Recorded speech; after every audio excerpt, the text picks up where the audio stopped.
అని చెప్పి 1,00,000 ఎకరాలకే నీళ్ళు ఇస్తున్నారు. అంటే కాళేశ్వరం వలన ఏదైతే ప్రజాధనం దుర్వినియోగమైందో దాని గురించి ఆలోచించే అవసరం ఉంది. అప్పుడు కేసీఆర్ గారు అన్నారు, అరే నేను రైతులకు కోటేశ్వరుని చేస్తానని చెప్పి చాలా గొప్పగా చెప్పారు, మంచి విషయం. కానీ ఎవరిని చేసినారు ధనవంతులు? ఈ మనం తెలంగాణ ఉద్యమంలో చాలాసార్లు కొట్లాడేటప్పుడు ఇదే మాట్లాడుకున్నాం.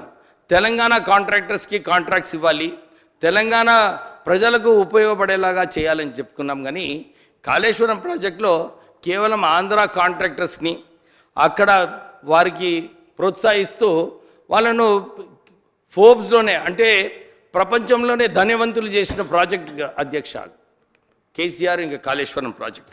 ఈ విషయం గమనించాలి. ఎందుకంటే తెలంగాణ నిధులు దుర్వినియోగం ఎట్లా అయినాయో, అప్పుడేమో మనం తెలంగాణ ఉద్యమంలో ఆంధ్ర కాంట్రాక్టర్లు ఆంధ్రలో దోచుకుంటున్నారని చెప్పి మనం చాలాసార్లు చెప్పడం జరిగింది. కానీ తెలంగాణ వచ్చిన తర్వాత కూడా ఇదే పరిస్థితి. కేవలం కాళేశ్వరం ప్రాజెక్టులో కాదు అధ్యక్ష, మన కృష్ణా వాటర్స్లో కూడా ఇంతకుముందు చాలాసార్లు చర్చించడం జరిగింది. కృష్ణా వాటర్స్లో ఎవరు రెస్పాన్సిబుల్ దీనికి? 2018 నుంచి చాలాసార్లు మా V6 వెలుగు ఈ విషయం పైన చాలాసార్లు చెప్పడం జరిగింది. ఎందుకు అపెక్స్ కౌన్సిల్ పోలేదు?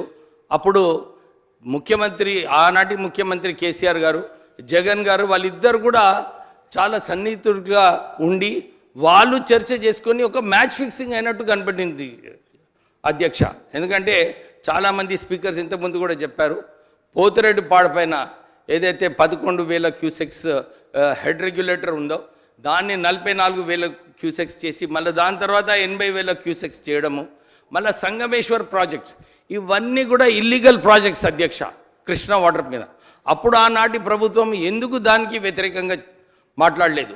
అప్పుడు ఎపెక్స్ కౌన్సిల్ పోకుండా ఆ కాంట్రాక్ట్ మళ్ళీ మెగా ఇంజనీరింగ్కి ఇవ్వడము, తెలంగాణ ప్రాంతంలో అక్కడ జట్టి పెట్టి ఇక్కడి నుంచి ఇసుక కంకర్ అన్నీ కూడా ఆంధ్రాకి దోసుకు వెళ్ళడం జరిగింది.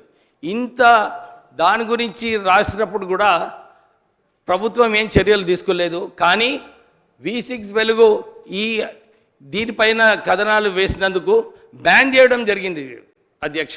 సుమారు 150 కోట్ల అడ్వర్టైజ్మెంట్స్ కూడా ఇవ్వలేదు. కానీ వాళ్ళు బ్యాన్ చేయడం వలన రేటింగ్స్ పెరిగినాయి ఆ సంస్థకు. అంటే వాళ్ళు ఏదైతే ఆలోచనతోని కృష్ణా వాటర్స్ మీద జగన్కి ఎట్లా ప్రోత్సహించడం జరిగింది, తెలంగాణ ప్రజలకు ఎంత నష్టమైంది. మొన్న కూడా గౌరవ ముఖ్యమంత్రి గారు మాట్లాడేటప్పుడు ఇదే చెప్పారు, కృష్ణా వాటర్స్ మీద ఏదైతే ఎవరైతే రెస్పాన్సిబిలిటీ తీసుకోవాలో అది కేవలం కేసీఆర్ గారు తీసుకోవాలి. ఎందుకంటే ఈ ప్రాజెక్ట్స్ కూడా హ్యాండ్ ఓవర్ చేయడంలో మనం వైట్ పేపర్లో చూస్తే అక్కడ స్పష్టంగా కనబడుతుంది. మురళీధర్ రావు గారు ఇంకా అప్పుడు చీఫ్ సెక్రటరీ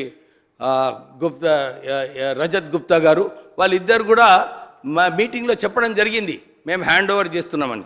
అంటే ఇవన్నీ కూడా చూసుకుంటే మన కృష్ణా వాటర్స్ పైన ఏదైతే రాయలసీమ వాళ్ళకి వారు కేసీఆర్ గారు కూడా చాలాసార్లు చెప్పారు, నేను రాయలసీమని సస్యశ్యామలం చేస్తామని చెప్పి వారు చాలా గొప్పగా చాలాసార్లు చెప్పుకున్నారు.